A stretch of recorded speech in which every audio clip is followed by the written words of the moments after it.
You know, one of the things I loved about Charlie Kirk is that he loved to debate people when it came to the Bible and truth. I have always been drawn to the discipline of apologetics, which is basically defending the faith.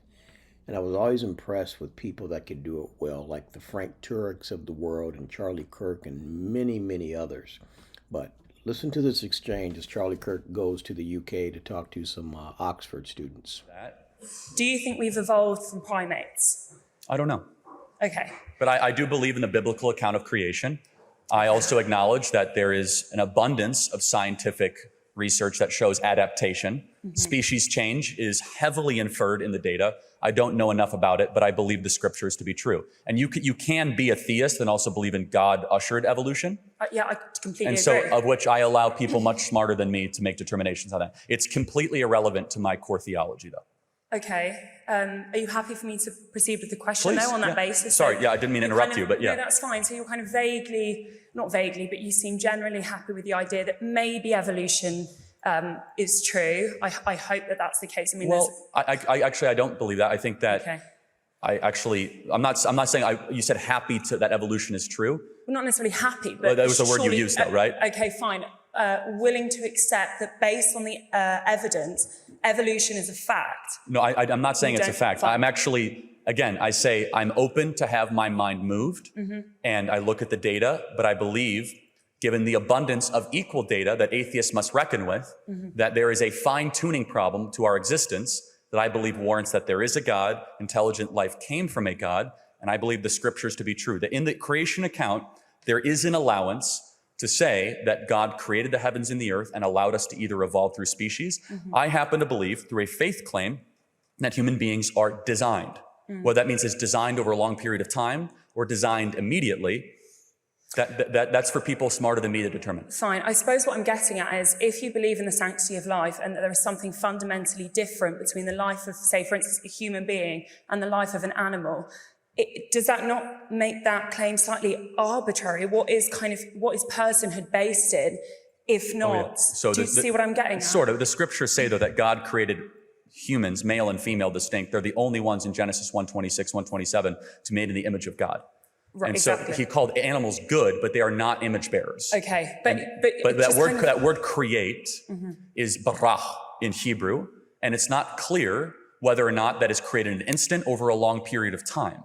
And we as believers, I find no contradiction into saying that God could have created an instant, of which I would be pleased. I'll ask God when I get to heaven how this all unfolded. Or was it a process of adaptation and species change? Very smart Christians are on both sides of this issue. And so there's what we call in Christianity closed-hand theological issues and open-hand theological issues. Closed-hand issues would be like the resurrection of Christ, the Trinity, and then there's open-handed, which would be like eschatology or the Eucharist or the creation account. This one allows, given the verbiage, it could be either way. Fine. I think just, I don't want to take up too much time then, but just kind of on that, you were talking a little bit about Christian values, and I'm intrigued by that. I get the sense that you're very much motivated by your faith. To what extent do you think Donald Trump embodies gospel values? He reminds me very much of Samson in the Bible. Both had, you can laugh. How many of you guys actually know about Samson? Great hair.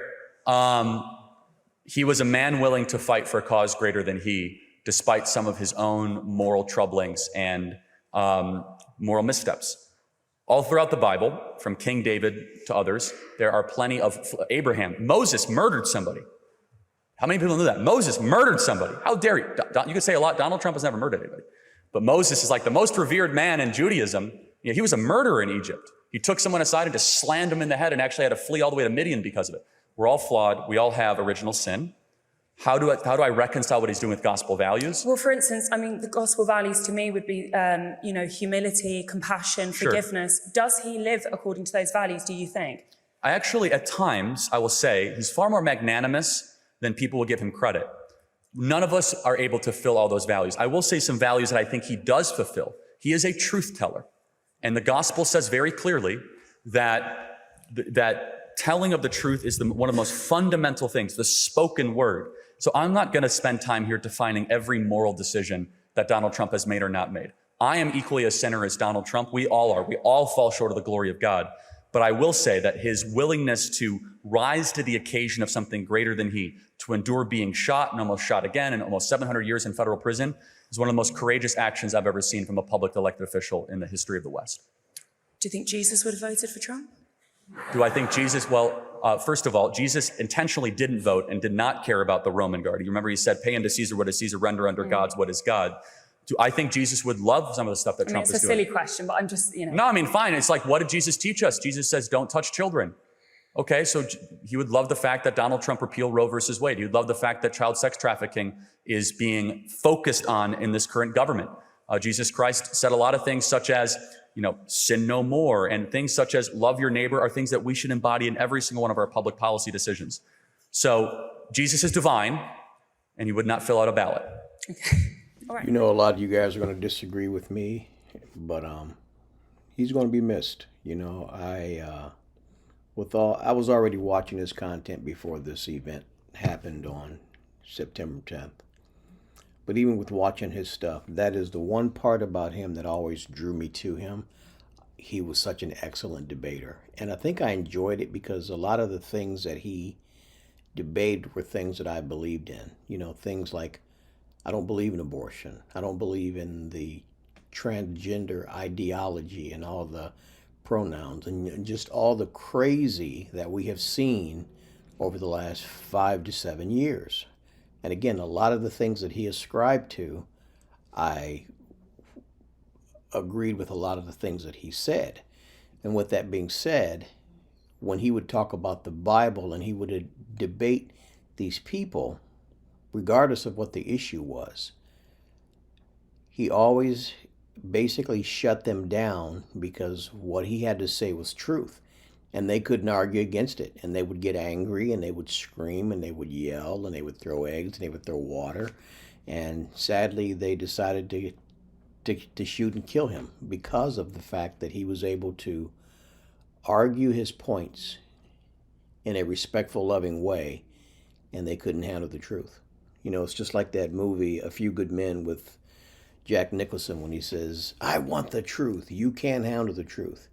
The liberal left cannot handle the truth, and neither can the demonic side. Whenever you're talking about Christ, you are preaching the truth, and the enemy is going to do everything he can to snuff it out, quiet it up, shut it down, kill your witness. He's going to do any and everything he can. The Bible calls him the accuser of the brethren. It talks about him going back and forth to heaven and God asking him, where are you coming from? And he says, going to and fro on the earth. And he always wants to accuse us. But remember, if you are a born-again believer in Jesus Christ, you are forgiven. And when you do fall and you do make mistakes, say, Father, please forgive me for my sins. And the Bible says if you ask for his forgiveness, he is faithful and just to forgive you. So even when Satan tries to go before the Father and accuse you, you're covered. Man, what a blessing that is. And again, I'll just say, hey, Charlie, we're going to miss you, brother. So I pray that many more rise up just like you and beyond.